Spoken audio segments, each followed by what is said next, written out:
So, welcome to this week's Love Fly podcast. And today we're joined by an amazing person I met at the IATA conference, and we obviously worked together before that. We shared the stage together. So, there's two others as well, which hopefully we'll see at some point on the podcast. But today we're joined by Dr. Carlin Clarke, or Carlin as I know her. Welcome. Thank you, Paul. I'm really happy to be here. So, tell the listeners, viewers, etc., kind of where you are right now in the world and a little bit about what you do, if you don't mind. Yeah, absolutely. I am currently in Provo, Utah, one of the up and growing Silicon Valley type of what we call it Silicon Slopes here, areas of the west of the United States. I am currently working with Breeze Airways, headquartered in Salt Lake City. And I'm the manager learning and development for them. And I am also an adjunct professor of aviation science at Utah Valley University in Orem, which is just the sister city to Provo. Wow. I mean, that's pretty cool. Keep going. Well, Yeah, that's it. That's the stint of it there. I've been here. I mean, I kind of grew up here, and my family is from Utah. I moved away for a number of years. Lived in Louisiana for about 10 years, and then moved back to Utah about 15 years ago, and settled here. It's a gorgeous state. I highly recommend visiting. Oh, nice. Okay. So maybe a little bit about your background, how you ended up being where you are right now would be quite useful context for people listening. Yeah, I don't know that my path to where I am is like it wasn't an intentional. I feel like I was a ping pong or like I kind of got pinged over here and then I pinged over there and ended up where I am now. I think I'll just maybe put a little caveat in here that I'm a really curious person and I like to learn. And so I kind of just go where my curiosity takes me. I grew up in the airline industry. My father was an Air Force pilot and flew in Vietnam War. And then when he retired or came out of the military, he ended up going into commercial airlines and worked for Old Frontier Airlines, which became Continental, which became United now. And I have two brothers that are pilots at United. And when I was a teenager, I spent a lot of my growing up years. We flew everywhere. My dad was based in Honolulu. We lived in Utah, but he was based there, and so we would spend a lot of time there. My brothers and I would go hang out at the crash pad. When I was in college, my brother and I flipped a coin to see, well, where are we going to go? Should we keep going? Should we keep trying? Because flying standby, you don't get, it's space available, right? So you get, So, we had been kicked off, or we call it bumped off of flight after flight, probably like 3 or 4 flights, and that we had made it to Los Angeles. And then we just couldn't get on that next leg to Honolulu to go spend our Thanksgiving holiday break from university out there at the crash pad. And so we flipped a coin. Should we stay? Should we go home, go back to Utah, or should we try one more time? We I don't know, heads or tails, whatever it was. We ended up trying one more time and got on the flight and had a fun week there. But that's kind of how I grew up. Just the world was always available. The world was small. I could go anywhere. And my parents encouraged it. I dated a guy from Germany for a number of years as well, and would fly back and forth to Hamburg during our courtship. And just, when I was starting to turn that age where you age out of these benefits at some point, it was like the world was like the walls were closing in. What am I going to do? How am I going to live without these benefits? So I decided I'd go try my hand at the airlines myself. So I filled out an application. Just happened to be Delta Airlines was the first one I filled out and turned in. And back then it was like this giant stack of paper. I snuck my way into the interview. At the time, they were doing interviews at the University of Utah, and it was for students. And I wasn't a student there, but I caught wind of it, and I showed up, and I got asked to interview the next day. So came back the next day, and I got asked to go to training that day of the interview, and the next week. And so, like, within a week, my entire life just changed, and I started working with Delta. I very quickly realized that there was not as much to the job of being a flight attendant as I had hoped. And being the learning person that I am, I wanted more. I just needed more stimulation. I would spend a lot of time in the cockpit, and because that was my world from my dad, and all the conversations, that I wanted to understand it. Yeah. And I also started looking. I mean, I was fascinated by the world, just people, cultures, all these different countries and foreign languages. I was just fascinated, and I wanted really, really badly to be able to speak a foreign language fluently and have a conversation. And I could never find an opportunity to do that, because you kind of have to live in the country, and in the United States, really hard, because there's just not a country nearby to practice with, or to have a need for it. And then, of course, if you travel, most people speak English. And so if they find out you're American, they don't want to talk in their language to help you practice. So but I had saved up some money to do abroad, but I could never get the time off of work because I was just a new employee. And I was dating a guy who suggested I join the military, and they would pay me to learn the language. And, like, the light bulb went off. And I just thought, that's what I'm going to do. So I did. I think I freaked out my parents. They were a little surprised, but I ended up joining the Air Force and went to language school at the Defense Language Institute in Monterey, and studied Serbian Croatian for a year and a half. And I came out with a decent level of fluency, but never really got a chance to use it much after that, just with military exercises and things. Yes. But it's a great experience. That's just so random. I mean, I love languages to learn. Is that because did you choose that, or is that the one they just chose for you? I chose it. They basically gave me a list of, here's the language needs, and I was like, where's the German? Where's the stuff that I already knew, some French, some German. Yeah. The choices were Korean, Arabic, Persian Farsi, Haitian Creole, and then Serbian Croatian. And I was like, well, no thanks, no thanks. I don't want to be sent over there. Like, where do I want to be sent? It's kind of like where the decision came from. And I learned, when I did some research, Serbian Croatian has a really fascinating background and influence, and it has, Arabic influence, it has Germanic influence, it has, just a lot of really interesting things. And I didn't know at the time when I signed up for it that I would be learning 2 alphabets and 2 different dialects of that. So when they first, back then, they gave us a little disc to practice in, and I would go into trainings, and it was all very top secret stuff, and put in my language training into the floppy disk drive or whatever, and it would. I mean, I just remember standing up and going, "What? Like, what is this? Like, I have to learn 2 languages? Like, nobody told me this."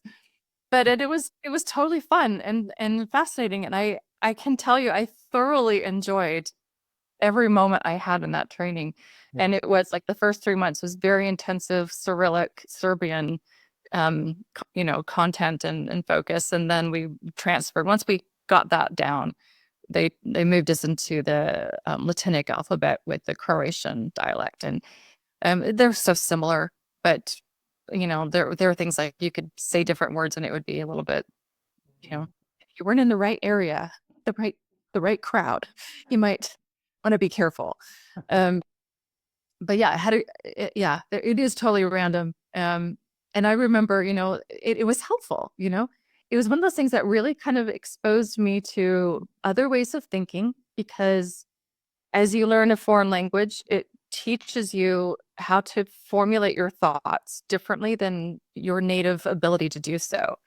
And that broadens the way that you see the world, and the way that you are able to absorb information or even express things. And it's just very interesting. Even little things like the gender assignments to different nouns. Some of these romantic languages have, very pronounced, the bridges thing. In German, I think the bridge is masculine, and in French, I could be wrong here because I don't know for sure, but in French it might be feminine, and to us it's just a bridge. Or like if you like the reflective things, like if you do something and you do something, it's like the chair broke itself, rather than, is how you would say it in another language.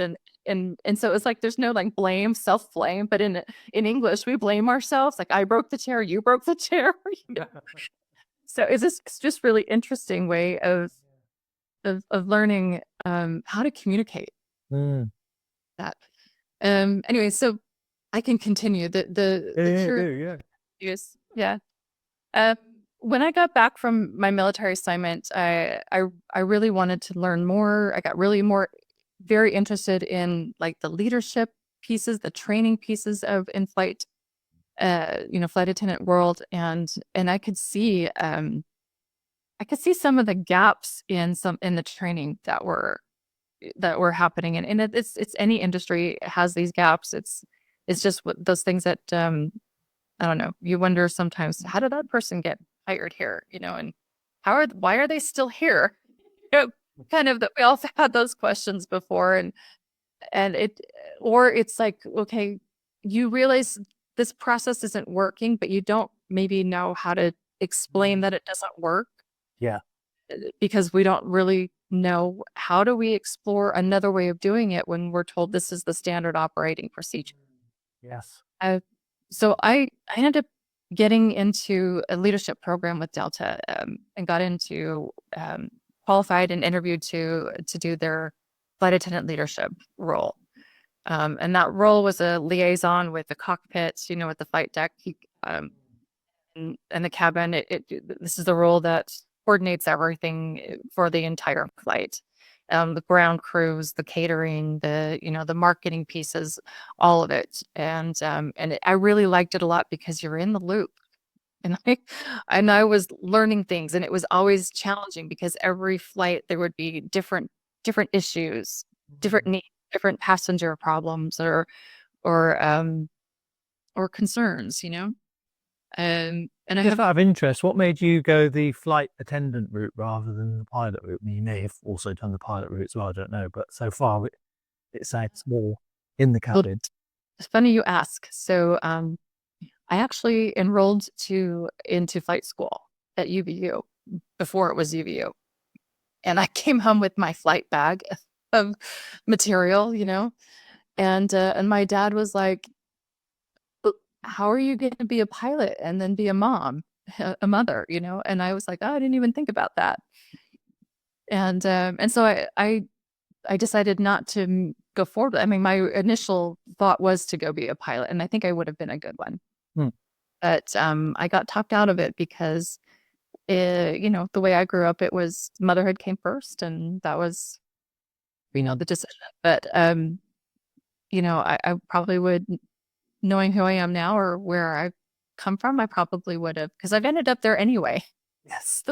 I think the universe just kind of puts you where you're meant to be. Um, so, and when I went to, Delta as a flight attendant, I was like, well, I am flying the same schedule. How is this any different? I could have been earning like 4 times as much, um, you know, it's hindsight. So, but I think it put me on this. I don't think I would have moved forward in my path had I become a pilot. I would have stayed there. That would have been my job. That would have been my career. Yeah. I wouldn't have gone into human capital development. I wouldn't have gone into leadership research. I wouldn't have done any of the things. And then I will say, Delta had a great program where you could, I was able to manipulate my schedule. So as a mother, I could be there for my kids growing up. Yeah. And, and move things around. And it had a lot more flexibility than a pilot's role would have had. So ultimately, maybe my dad pretty wise. So in his thought there. And I certainly found my, where I belong, I think. But Yeah. yeah, good question. So I was interrupting you. You're talking about the leadership role on board, and you liked all the sort of like being in the loop of everything. Yeah, I really liked being in the loop there. And I like being in charge. And I am a red personality at heart. So I like, I'm not bossy. I like telling people, I like organizing things, and having things, go to plan. I'm not always super detailed about it, but I do, I think I do have a good structured mind for formatting things. And maybe that's another thing that kind of led me into learning and development as well. Yeah. Uh, yeah. So I remember when I first started working with Delta, one of the flight attendants that was on one of my flights said to me, "Oh, well, if you make it to 5 years, you'll be a lifer." And I just was thinking, well, I'm not doing it for 5 years. That's like, I've got a life to go live, Well, fast forward 5 years, and it's like, I'm still here. Yes. And it's a pretty good job. And it's, you can go do your job. You can leave all the drama behind and come home and there's no work to have to follow up on or to prepare for the next Monday meeting or anything like that. It's really a nice, a nice lifestyle there, I think. And One of the things I liked about it as well is that you get off that flight and you go, oh crap, I forgot the Diet Coke for 42E. And they're on holiday now and they've forgotten about the Diet Coke, and so did you. And you just like they think I forgot them. That is so true. That is so true. Yeah. Come on, there's what? I flew 767s a lot, sometimes the 330s, the A330s, but and there's like, 350 people on board. You get asked a lot of questions and you get asked a lot of requests and you're going to forget. Yeah. Because by the time you walk from the front to the back, you're like, where were they? Yeah, exactly. You're walking around with this thing. Who wanted it? But somebody did. I know they did.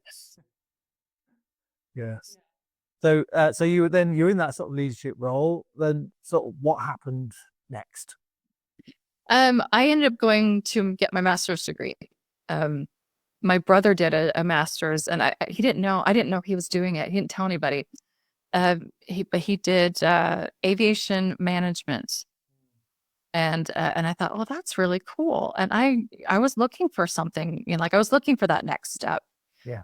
And that made sense to me. And it was, again, that light bulb went off and I was like, that's what I'm going to do. And yeah, I started it like the next semester, got into the program, and I finished it within a year. I worked really hard. And I was a single mom at the time.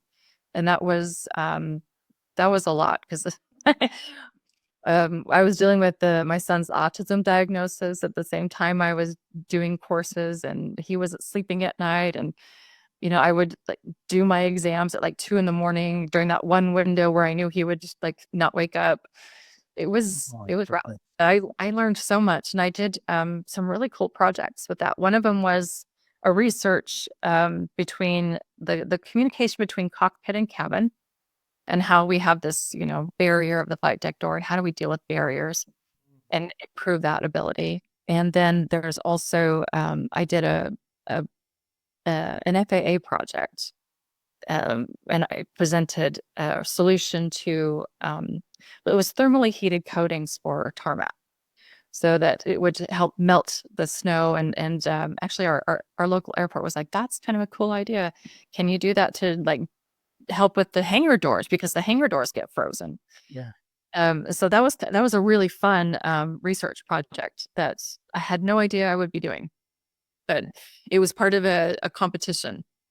You are literally and you are proving with every sentence this word curious.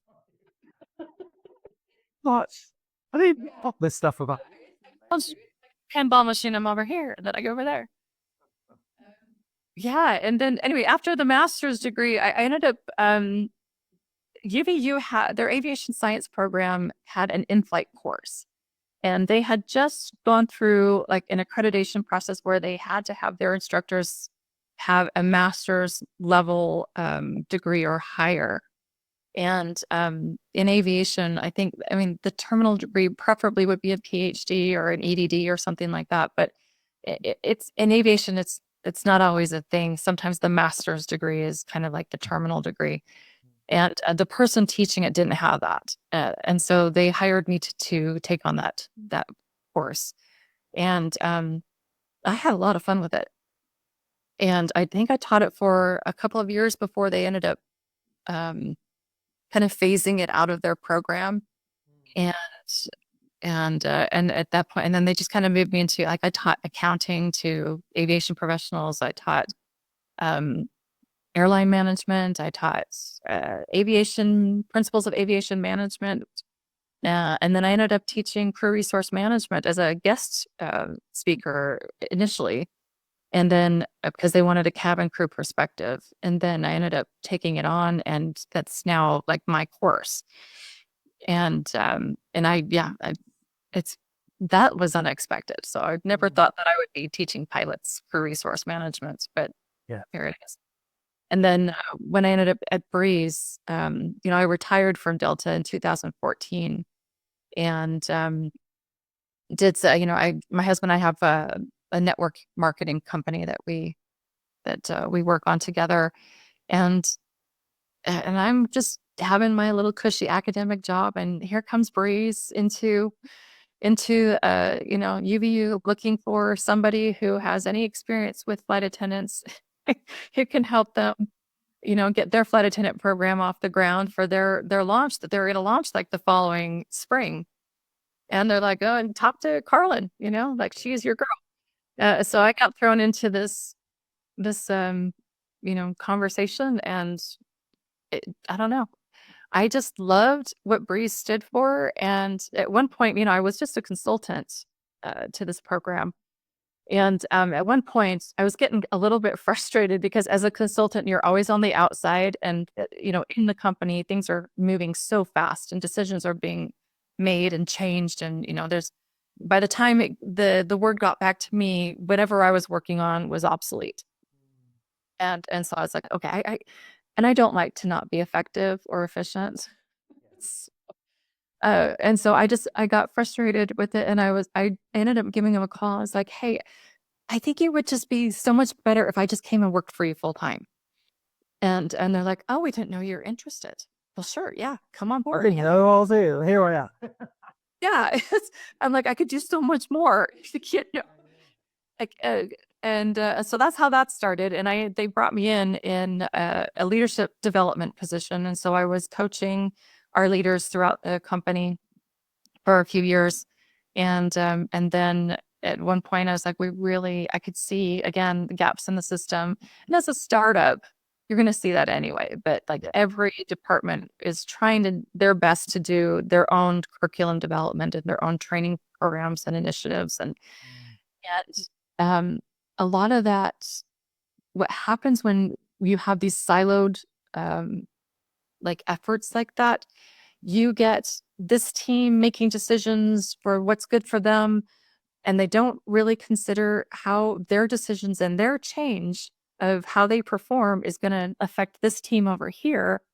And now this team has to make changes because this team is doing something different. And so now they're having to redo this program or what. So there was a lot of, this exchange going on that nobody was really aware of what the impact was across. And so I recommended maybe it's time to centralize learning and development.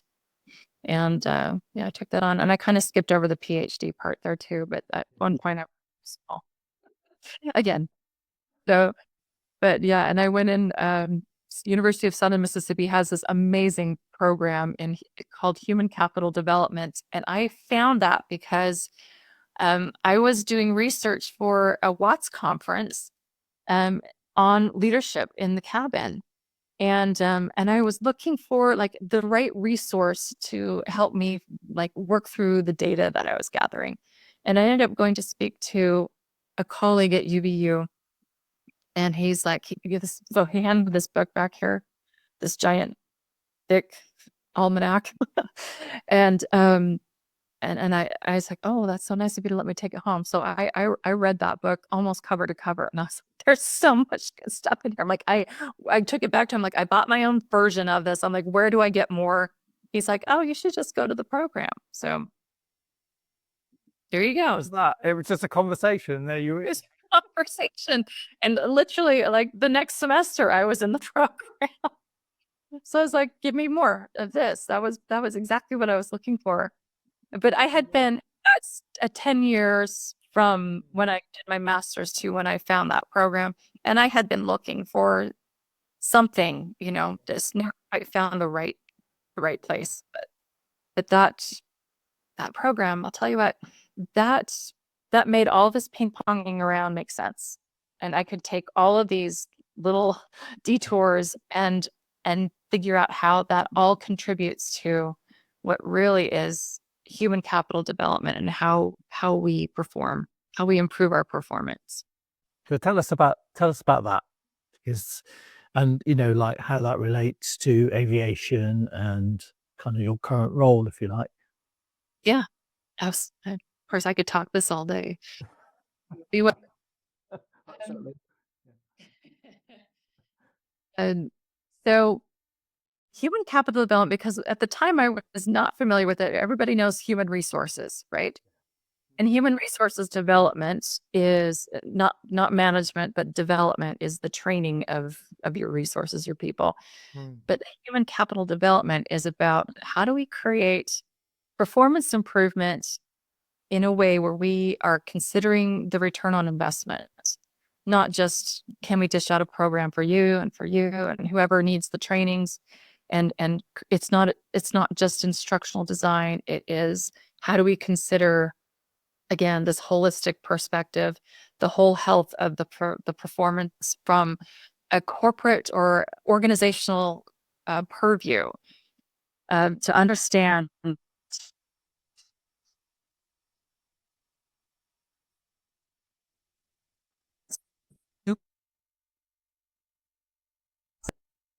And there's a lot. Oh, I lost you for a moment there, Carlin. Hello.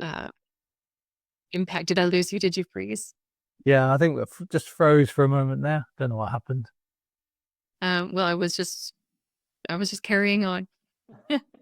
Yeah, we're talking about just the human capital development piece is very much about the holistic perspective and how do we take into account all that should be considered when we're looking at how to improve the performance of a workforce.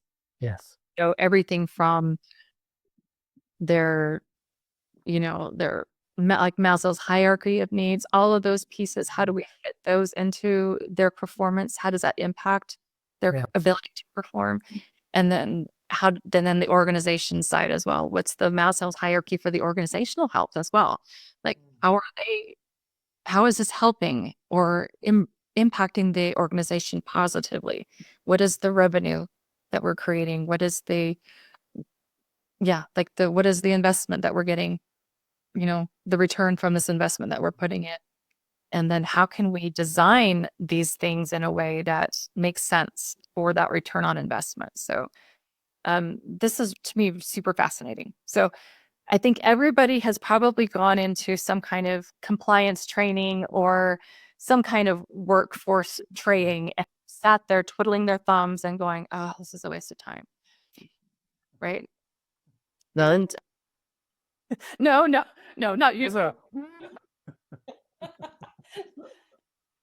Like we all have had that experience, right? Because I mean, training is not always a one size fits all thing.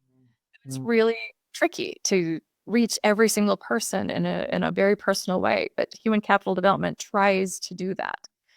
The other thought around that is when we're designing the trainings, how do we do it in a way where we're not just creating engagement, but we're considering what are those desired outcomes? So not to have a training for the sake of training need. I mean, even if it is compliance related, you have to do it. Yeah. But why don't we have a desired outcome attached to that and map these objectives for the training to our desired outcomes? What do we want our behaviors to be by the time we're done with the training, and get a really clear definition of what that is so that we can design this to that piece and have it match.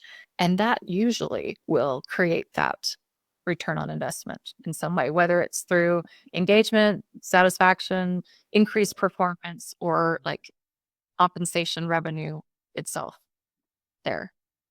But So, how would you say that plays out?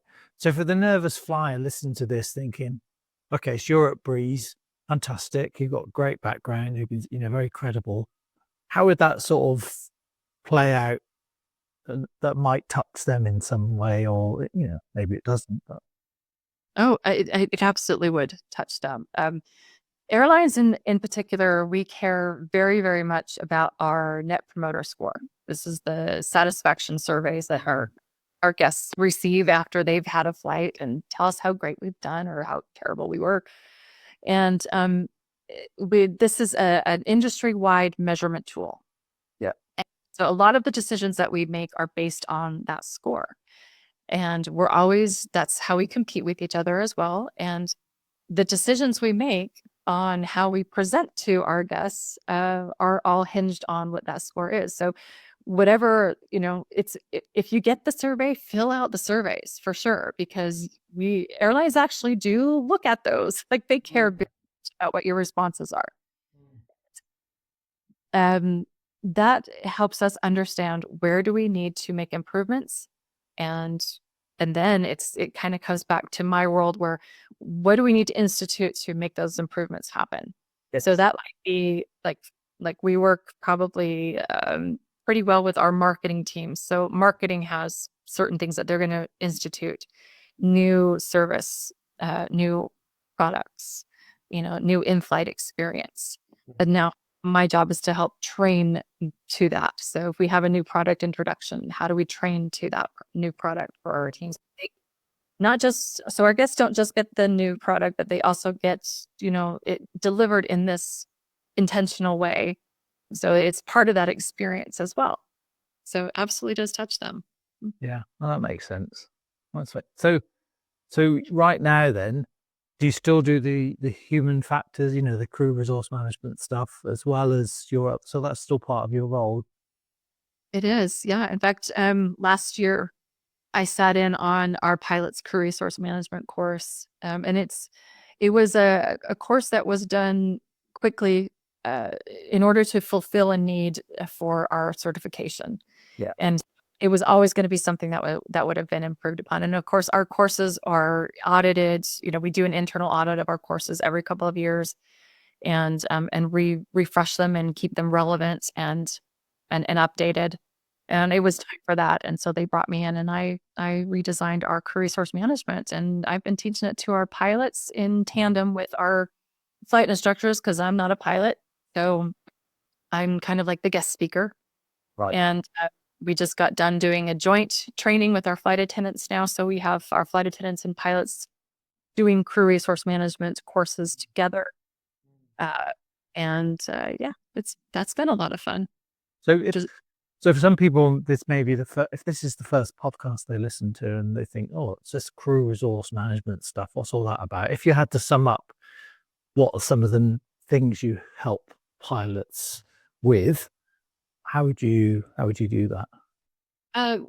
Crew resource management, in a nutshell, is our ability to communicate, be situationally aware, and make decisions effectively for the sake of safety, and mitigating any kind of risk or undesired aircraft state. That's what we call it, UAS. Desired aircraft states. These are anything where, if we fly into weather, or if we have an unruly passenger, any of that could describe an unreleased state or undesired state, excuse me. Yes. Yeah. And so part of crew resource management entails managing risk, like risk resource management, managing our resources, like all the tools, the technology, the people, the knowledge, and all of it, harnessing that together to help us. It's all ultimately to help us make good decisions. Yeah. What it boils down to. Yeah. Love that. We have to employ certain skills effectively in order for us to have the information available or gather the information that ultimately enables us to make better decisions. Yeah. So I think one of the things I particularly like when I met you, I was thinking, I've heard of Breeze, but I was thinking, I don't know much about them. And then when I got to know you a little bit, when we did that IATA talk, I just thought, God, she knows her stuff. And I thought that was really reassuring, because sometimes we get questions like, I don't know much about this airline. Are they safe? All that sort of stuff. And I can quite confidently say, well, actually, they got some big hitters working there. So I'll call you a big hitter. But it's just to help people to understand that you think about the level of thinking that you just explained that's going into everything that you're delivering and what you oversee. I think that's super, super reassuring for people, and I think people will find that very heartening to know that you're there, Yeah, I think if our passengers knew how much training goes into both of these safety roles and the safety, I know at Breeze. Okay, let me back up. Safety at any airline is always safety first. And Breeze, we like to take it a step further. Our chief operations officer, Mike Verger, says it's not just safety first, it's safety always. And in every department, including mine, we all take that to heart, and we all are intentional about the way that we deliver these values: safety, kindness, integrity, ingenuity, and excellence. Those are our values. And with safety at the top front. So my job, particularly, it's important. I need to be able to deliver training in a way that allows our team members to act on these safety items effectively. Yeah. So in that case, I have it's indirect, but yet to me, it's a very direct correlation or relationship to our safety teams. Our tech ops, our maintenance, our pilots, our flight attendants, I mean, their training is highly intensive. And they're skilled. They're very skilled people. And our flight attendants, they don't get a lot of credit generally as a group for their skills, but their training, I invite you to come to Breeze Training Center. I will throw you in. Our flight attendant group, if you need proof. But they have a very intensive, they get fire hosed with safety throughout their training. And they get 1 hour. They get 1 hour of service training. Wow. Compared to 1 hour. 1 hour.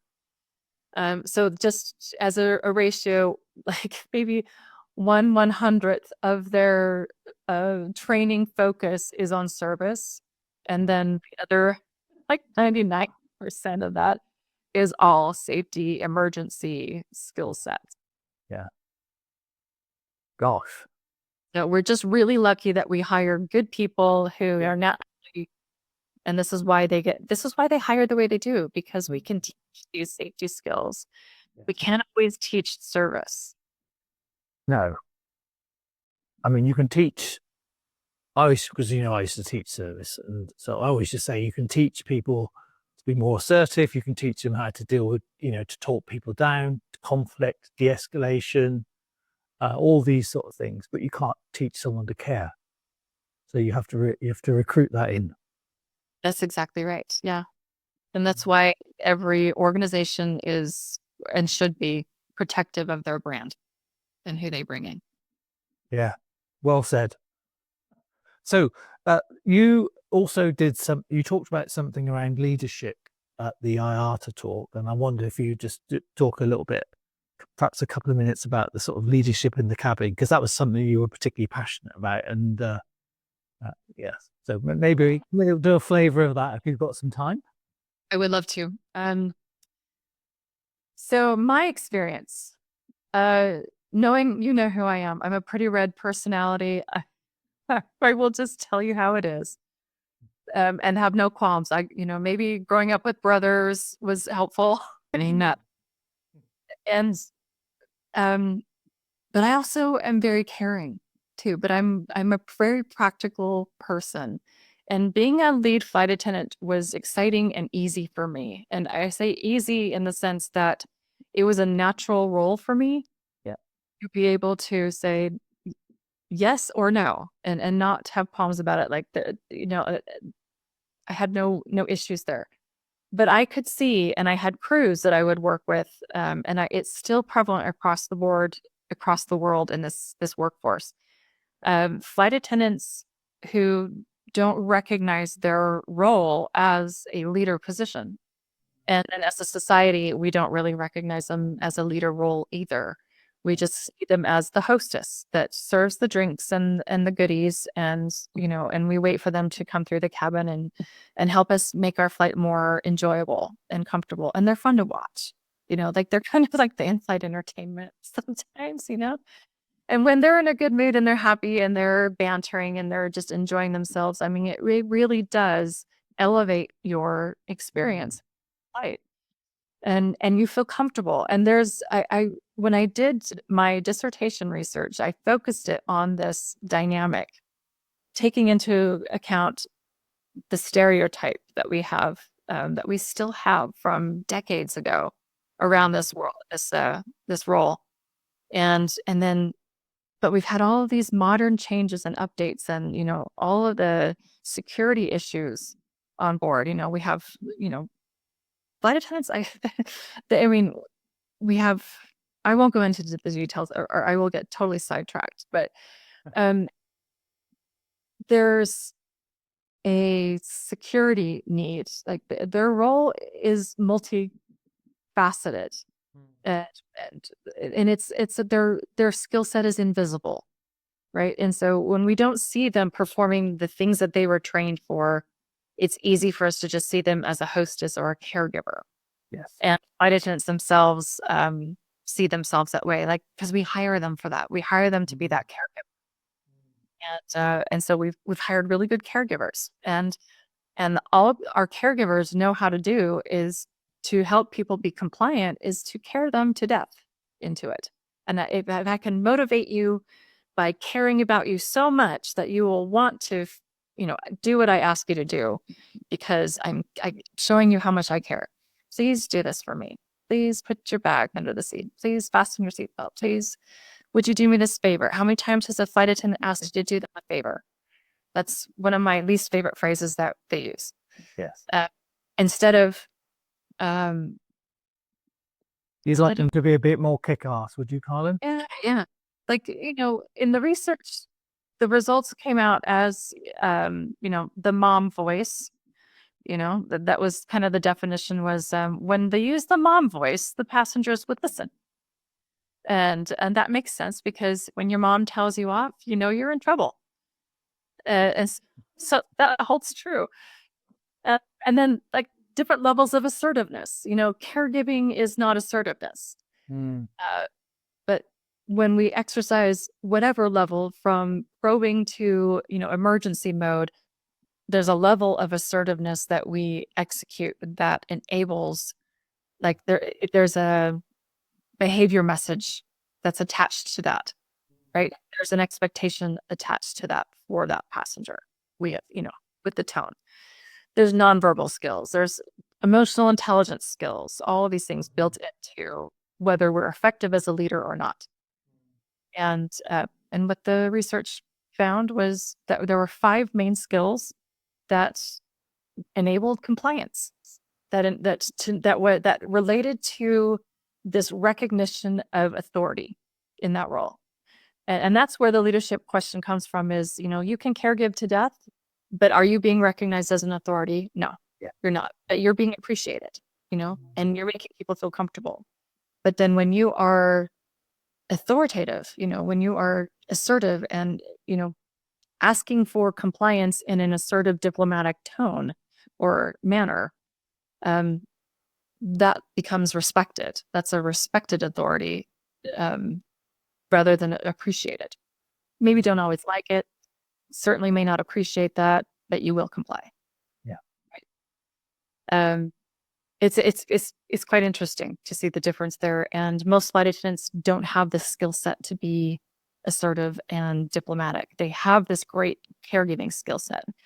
And our challenge now is to figure out, how do we mold the two so that we can teach them situationally how to lead in these different circumstances, knowing when to switch your approach.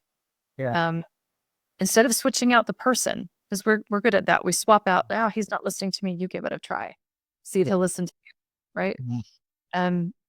And if you're a woman, then you've got, so many other marks against you for compliance, follow through, because passengers don't see women as authoritative.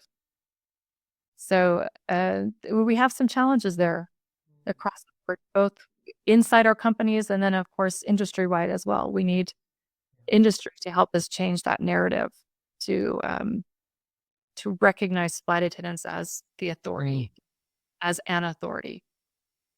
Maybe I like that. Sorry, because they often, when there's a tricky situation, they want the passengers to comply. They get a captain to come down, she or he puts their hat on, and that's, they don't need to do that. And I did notice that the care side, definitely, but also there was like 2 gears for some people. So you've got they can evacuate, they can shout, and they can do a behavioral change. You think, what on earth, where did that come from? Because it's like the extreme version of like, you're going to do what I'm telling you. And then the care side, but it's that middle bit that not everyone can do. And I did recognize that, having had a military background myself. I used to think, well, actually, you can be assertive. You can say to people, stop, that's not okay. Yeah. And so, there is a middle bit, and that sounds to be like where your emphasis is at the moment. If I'm, correct if I'm wrong. No, you're spot on. I think there's a learning curve that we have. Our passengers have this learning curve, and then of course our crew members have this learning curve to develop. As we develop these skills, as we develop that kind of middle gray area, when do I shift? How many asks before I decide to flip into this assertive mode, Yeah. and then I shock them because now I'm like being, maybe a little sharper or direct with my tone. I think there's things that we can do from the outset, from the very beginning. And if you recognize, if the captain does come walking down the aisle, he's usually shoulders back, he's taking up space, he looks like an authority, he stands like an authority. And our flight attendants are generally, they're down on the floor on their knees, they're eye to eye with the passenger because they've been told that that's how you connect with someone.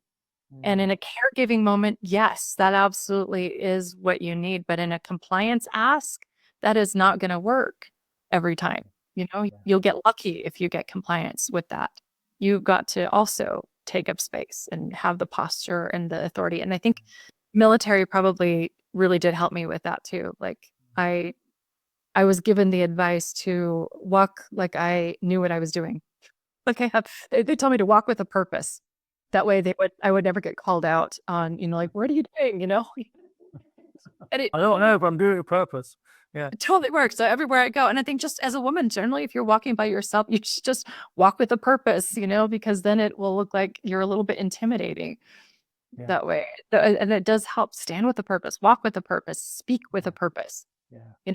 Have that intention in the tone. And I think that is also a missing ingredient that can enable our passengers that have anxieties to feel that somebody's in charge, not just that they care, but that they are capable of taking charge for their needs or for those emergencies as well.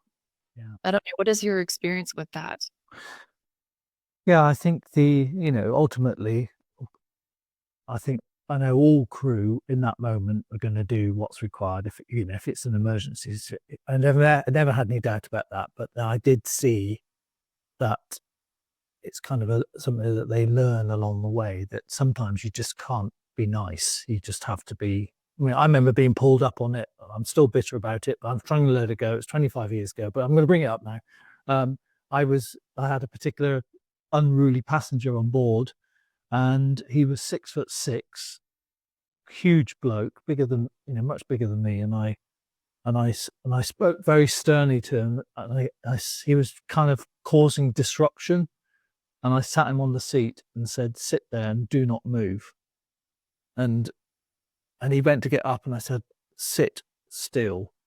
So the flight supervisor came down, and I got marked down for my customer service skills, because he'd seen this. So instead of seeing that actually I was containing somebody, because if he kicked off, we would have had to restrain him for having him arrested and all that stuff. But I contained him because he was a bit, sometimes people are just a bit strange, but you can see that they're going to do something weird. You just can read the situation.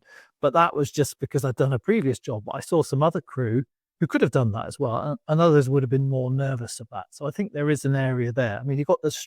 Every crew gets taught how to restrain and stuff, but there's a bit before it, isn't there, that you don't, you can talk. Yeah,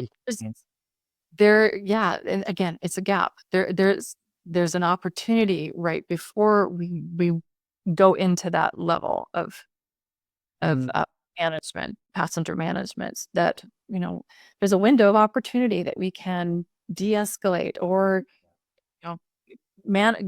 gain the control back of the cabin, by the way that we are approaching that. And yeah, it's too bad. At that time, that's when I was flying too, Paul, and like we just didn't really have a knowledge of unruly passengers and how to talk them down back then. So, but yeah, it was all about guest was always right. I think it's interesting because this is an area that obviously that, unlike all the areas of commercial aviation, it's everything improves. Over time, it's considered and changed, evolves, and gets better and better and better. And this is another area for me that's just evidence of this sort of non-stop improvement that's going on. Yeah. I have a therapist friend who gave me a really cool analogy. And she says, people are a lot like cows. And, if you bring cows into the pasture, bring them into their little fenced in area. If you watch them come in, they will walk the perimeter, maybe it's horses, I forget. Cows or horses, one of those two. But they walk the perimeter of the fence, go around that perimeter, and then when they get to the end of it, they kind of see where the boundary is, and then they lean on it and they push the boundaries. And it is, people are like that. They need to know where the boundaries are. And I don't think I think that this is an area we can all improve on, just societal wide anyway, but for sure in the passenger service industry, is communicating what those boundaries are.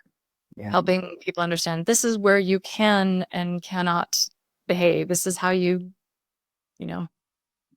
what are the expectations? I think we have just some general, we have some good general expectations. I mean, just as a society, you should just know. It's just expected that what's appropriate in a society. And it's, we've moved away from that somewhat with all these unruly events coming out of COVID. But we have an opportunity now to maybe reteach or redefine what those boundaries are for people. And part of that is when there is a safety need, our flight attendants need to be able to speak in a safety tone. Yes. Right. In an authoritative tone. And when it's a caregiving need, we should be able to differentiate and speak in a caregiving tone that's appropriate for that, and that way it's like teaching children, right? Your children know when they're in trouble. They know when you're proud of them. They know, right? they know when they've misbehaved, right? And they know from your tone what the expectation is. Yeah. And your presence, and if you're standing, if you're in discipline mode, and of course we don't want to be angry when we're disciplining just, with our kids, because that's not good. But we do want to be, purposeful and intentional when we discipline. Yeah. And I think the same goes with passengers and helping them understand how we all can work together. And like I said, in the presentation that we did together, we see passengers as partners. We need to understand what they need. And sometimes that means we have to learn how to ask the better questions. Yeah. Right. And not jump to assumptions either. And that's part of a good leadership experience. There is, if we can engage rather than assign or blame or assume, if we can just engage with each other, then I think, and just have it be an open, honest, here's what I'm bringing to the table. I am scared to fly on this plane because I don't know who you are. I don't know who your pilots are. I don't know how much time, I'm giving my life over to you. And that's scary. But if I can, if you understand where I'm coming from and you can tell me what I can expect in return, then maybe we can partner and create a better experience for everybody that way. That's fantastic. I'm aware that you're almost, I think you've got another meeting to go to. Yes, I wish we could keep chatting. That's really good. That's some really good stuff, that is. If I could squeeze you for 1 minute of your kind of one reassuring message to people who are listening to, who are nervous flyers, with all your varied experience, what would be your kind of mic drop moment? No pressure. I think the best message that I could send to someone who is nervous about flying is that whatever airline, flight attendants are a breed of their own. They are really special people. And I have seen this across numerous airlines, numerous countries. This job attracts a certain type of person. And these people are caring people.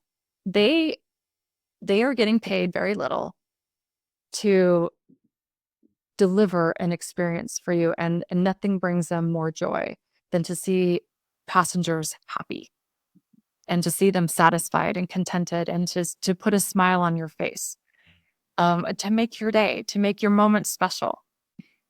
So give them the opportunity to do so, invite it. Invite a conversation, chat them up. Don't be afraid to I don't know, ask them questions or just let them know that, hey, this might be your 10th or 15th or 20th time flying, but the nerves haven't lessened any. Yeah. There you go. I think that was a great finish. Carlin, thank you so much. It's lovely to see you again as well. I really enjoyed our talk, and it's been great to get you on the podcast as well. Thank you. Thank you. So good to see you.